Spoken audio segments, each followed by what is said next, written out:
For years, Phoebe Gates said she wanted to build something that could stand on its own. Not because of her father's fortune. Not because of the Gates family name. And not because of the powerful network that came with it.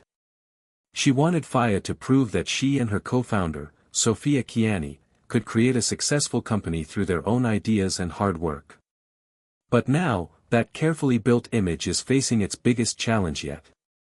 Reporting from Bloomberg has raised allegations that Faya may have taken credit for sales it did not actually generate, while internal messages reportedly suggest the company's founders may have known about the problem months before the public was told.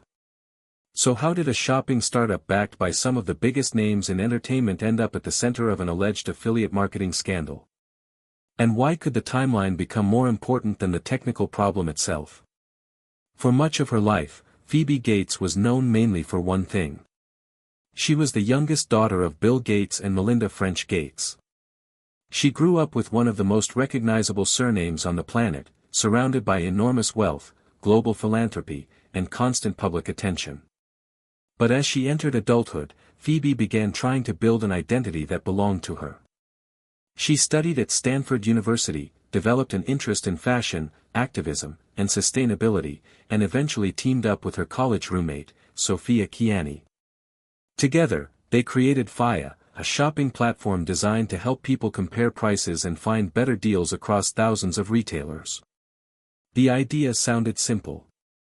But what happened after the company began growing was anything but simple. Faya started as more than just another shopping tool. Its browser extension was designed to compare products and prices across different retailers, helping users avoid paying more than necessary. The company also pushed a message about more thoughtful consumption. Later, it introduced a digital closet feature that allowed users to organize clothing they already owned and potentially resell it. The concept appealed to a culture increasingly interested in both convenience and sustainability. And the company quickly attracted attention. Celebrity names reportedly connected to the venture included Sydney Sweeney, Paris Hilton, Jessica Alba, Karlie Kloss, and Mindy Kaling. Suddenly, Faya was no longer just a college project. It looked like a serious startup with money, users, influential supporters, and a growing presence in fashion and beauty. But when a company grows this quickly, there is always another question hiding underneath the success: exactly how is that success being measured? By 2025, Gates and Kiani had earned major recognition. They were included on Forbes' 30 Under 30 list and named to Time's Time 100 Next roster of emerging leaders. Faya was also reportedly recognized by Time as one of its best inventions. Those achievements helped create a powerful story around the company. Two young founders had built something that appeared to have real cultural momentum. And for Phoebe, that mattered. Her entire public identity was partly connected to the challenge of stepping outside her family's enormous shadow. She wanted Faya to be seen as her own achievement. But that same connection would later make the controversy much harder to contain. Because when an ordinary startup faces an allegation, it may remain a business story. When the founder is the daughter of Bill Gates, the story can become something much bigger. Phoebe had also developed a public image beyond business. She spoke openly about gender equality, reproductive rights, and activism. She worked with organizations including Reproductive Freedom for All and contributed writing to publications such as Vogue and Teen Vogue. She appeared at major events and later launched a podcast with Kiani called The Burnouts through Alex Cooper's Unwell Network. The podcast focused on the pressure and chaos of building a startup, and Phoebe sometimes discussed her anxiety and the difficulty of deciding how much of her life to share publicly. Even her relationship with her father became part of that public story.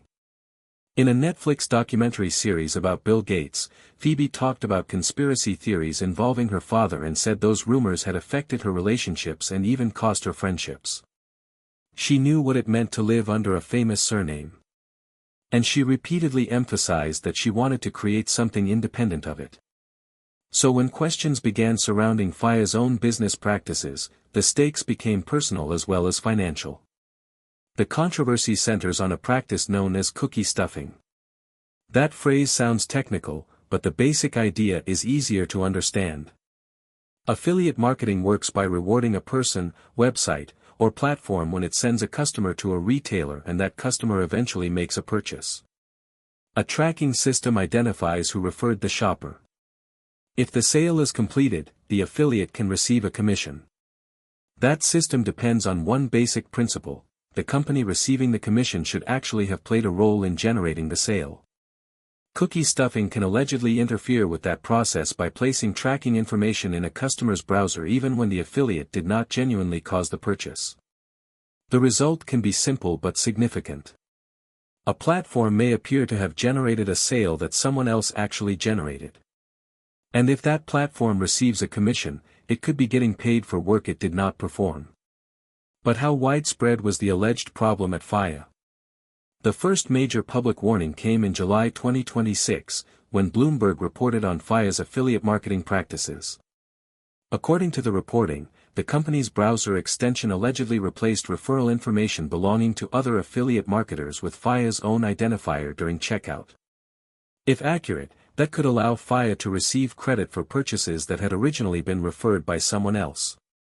In other words, the company could potentially collect money from transactions it had not meaningfully influenced. At first, FIA described the issue as a technical problem. A spokesperson reportedly said the company had learned about it only within the previous 24 hours and had worked overnight to correct it. That explanation made the situation sound like an unfortunate glitch. A mistake had been discovered, the company said, and the mistake had been fixed. But then came the detail that changed everything. Internal messages reportedly told a very different story. A follow-up report in August cited internal Slack communications that allegedly showed Gates and Kiani were aware of the disputed feature as early as December 2025. That would place their knowledge roughly 7 months before FIA publicly described the issue as something it had only recently discovered. And suddenly, the biggest question was no longer whether a technical problem existed. It was whether the company's public explanation accurately described what its leaders knew. Because there is a huge difference between discovering a malfunction and discovering a problem that has already been discussed internally for months. If the reported messages are accurate, that difference could become the heart of the entire controversy. But what exactly did the messages say? According to the reporting, the disputed feature was internally referred to as Enable Coupon Auto Drop. It could allegedly be turned on or off remotely.